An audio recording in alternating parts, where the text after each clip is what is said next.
Assalamualaikum warahmatullahi wabarakatuh, sahabatku, saudaraku. Semangat pagi dan semangat pagi.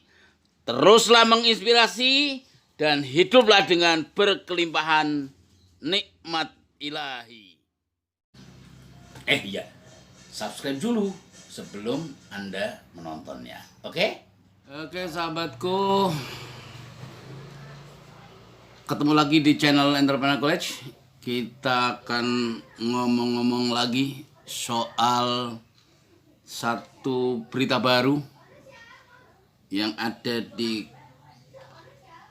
kontannews.com pada tanggal 3 Juni 2020. Dalam satu rubrik di kita namanya yakni diubek aja, diulas beritanya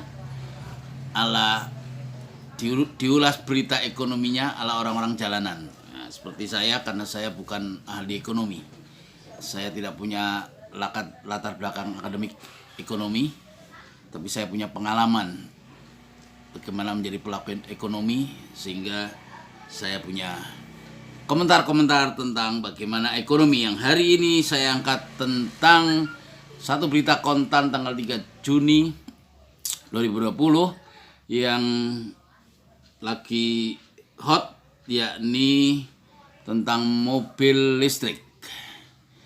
Ya, kontan memberitakan bahwa PT Bakri Autopart sudah siap meluncurkan bis untuk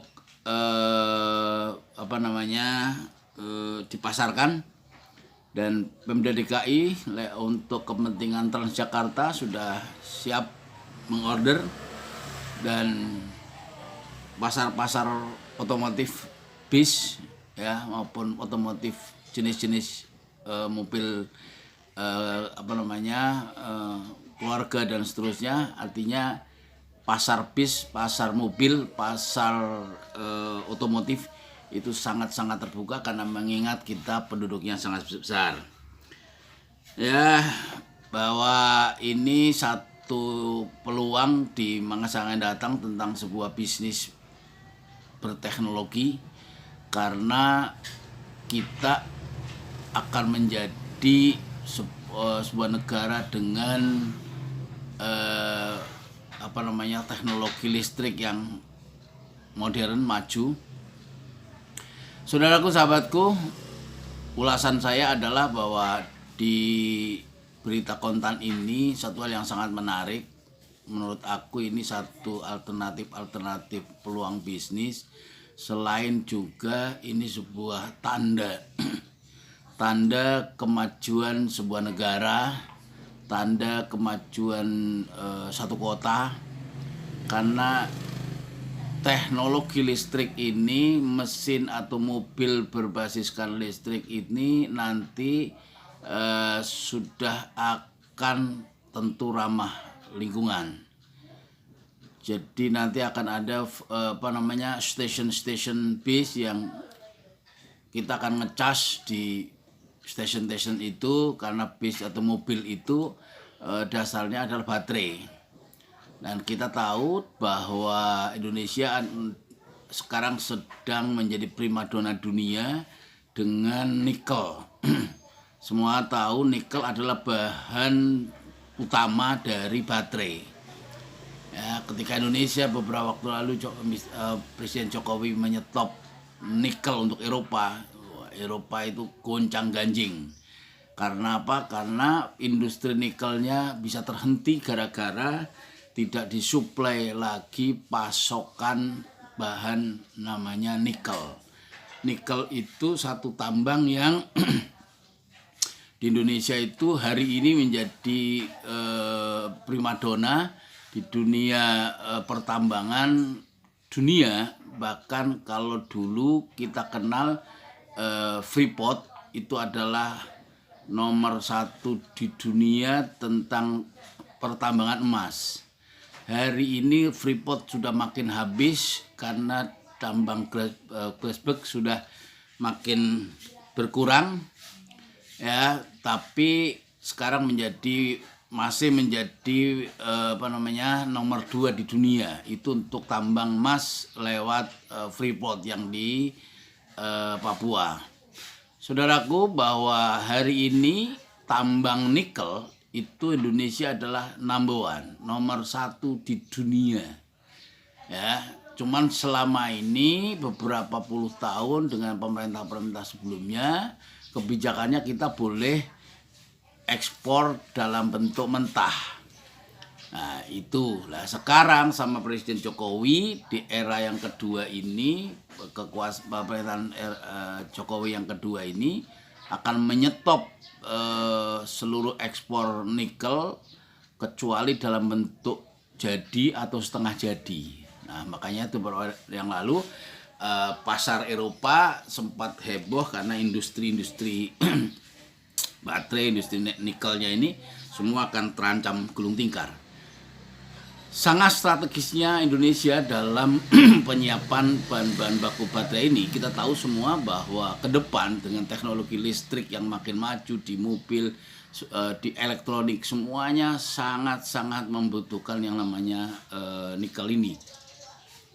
Kita akan bakal menjadi pemain terbesar di dunia otomotif atau di dunia elektronik, karena semua tahu handphone, mobil, semuanya yang berbasiskan elektronik ini akan bisa digantikan lewat baterai atau memerlukan baterai. Saudaraku, sahabatku, gencarnya Presiden Jokowi membangun listrik yang kali ini targetnya adalah 35.000 megawatt. Ini akan menjadi, selain melistriki seluruh penduduk negeri ini, kebutuhan industri, kebutuhan untuk sesuatu yang produktif, tentu semuanya membutuhkan listrik ya, untuk pendidikan, untuk dunia pariwisata, semua industri membutuhkan listrik. Dan ini 35.000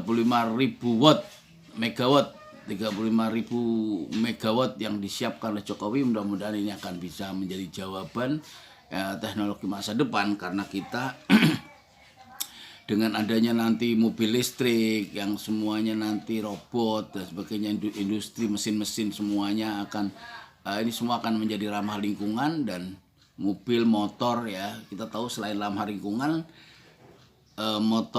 mobil listrik ini sisi lain mengancam SPBU, karena kalau semuanya menggunakan listrik, mobil-mobilnya, motor-motornya, SPBU ngisi bensinnya sudah habis kalau berkurang. Cuman ya memang kita harus pahami bahwa bensin atau SPBU ya, Pertamax dan sebagainya itu kan memang bahan bakunya adalah fosil yang ini akan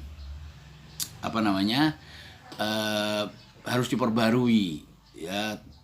Tambang-tambang fosil yang selama ini menjadi bahan bakunya bensin, bahan bakunya Pertamax, turbo maupun aftur dan seterusnya, itu bisa terancam habis karena fosil yang selama ini menjadi bahan baku di Pertamina, eksplorasinya itu bakalan bisa habis. Tapi dengan teknologi baru listrik ya, itu juga nanti akan satu inovasi-inovasi yang ini istilahnya kita baru memulai ya. Belum terlalu telat ya teknologi listrik ini, sehingga akan menyongsong siapapun kita di era yang akan datang. Teknologi ini yang sangat-sangat memerlukan. Sahabatku, saudaraku, buat Anda para pengusaha yang hari ini harus menyiapkan satu peluang-peluang usaha di bidang ini. Kenapa? Saya kira ini punya peluang yang sangat bagus, dan di Indonesia bahan bakunya semuanya tersedia dengan sangat baik ya, sehingga apa yang dikatakan oleh Ketua Gaikindo, Gabungan Industri Kendaraan Bermotor Indonesia ya, ini sangat bahwa teknologi listrik itu akan sangat dibutuhkan di masa depan. Dan mobil-mobil listrik, depot-depot pengisian, kalau dulu kita kenal SPBU itu pengisian bahan bakarnya, nanti akan ada recharge station ya, untuk ngecas baterai, yang saya kira ini sangat futuristik untuk teknologi ke depan. Sahabatku, saudaraku, saya kira semua karoseri dan sebagainya yang ada di Indonesia hari ini sudah mulai merancang bagaimana bisnis masa depan, termasuk bisnis yang berbasiskan listrik ini. Sahabatku, saudaraku, kita punya harapan besar di Indonesia karena seluruh bahan baku, karena seluruh ketersediaan alam kita sangat melimpah, kekayaan alam kita sangat melimpah, dan kita punya harapan besar. Maka itu yang saya komentar dari sini adalah ayo song-songlah negeri ini dengan harapan, ayo eksplorasi untuk kesejahteraan umat manusia di Indonesia, dan ayo kita terus berkreatif, berinovasi dengan teknologi, karena hari ini kita berbisnis harus sudah menggunakan dengan basis teknologi.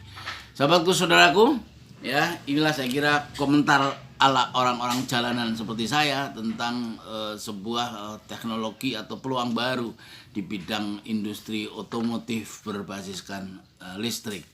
Sahabatku, saudaraku, pasti ini akan ada istilahnya ya seperti yang saya bilang tadi, begitu nanti akan menjadi primadona listrik, karena listrik pasti akan ramah lingkungan, tidak ada polusi dan sebagainya. Ini akan menjadi teknologi masa depan. Tapi di sisi lain memang akan ada korban ya, yang tadi bahan bakar berbasiskan fosil, bensin sebagainya. Ini harus dipikirkan karena nanti sudah tidak laku lagi. Ya, ini yang saya kira harus dipikirkan bersama, baik oleh pemerintah maupun kita semua para pelaku bisnis. Dan kita harus mengantisipasinya secara bertahap, secara gradual, pasti akan tidak bisa ditinggalkan. Pasti teknologi ini akan terus bergerak. Kita tidak mampu untuk melawan atau menahan, tapi kita harus menerima keadaan teknologi perubahan ini. Maka itu pengusaha harus terus berubah, pengusaha harus terus optimis, kita harus terus yakin bahwa kita bisa menyongsong masa depan dengan teknologi baru terbarukan maupun dengan kreativitas kita. Terima kasih. Inilah komentar ala orang jalanan seperti saya mengomentari berita kontan tanggal 3 Juni 2020 terkait Bakri Ototpat yang sedang siap-siap untuk meluncurkan bis berbasiskan listrik. Terima kasih sahabatku, mudah-mudahan memberi inspirasi, mudah-mudahan memberikan manfaat. Assalamualaikum warahmatullahi wabarakatuh.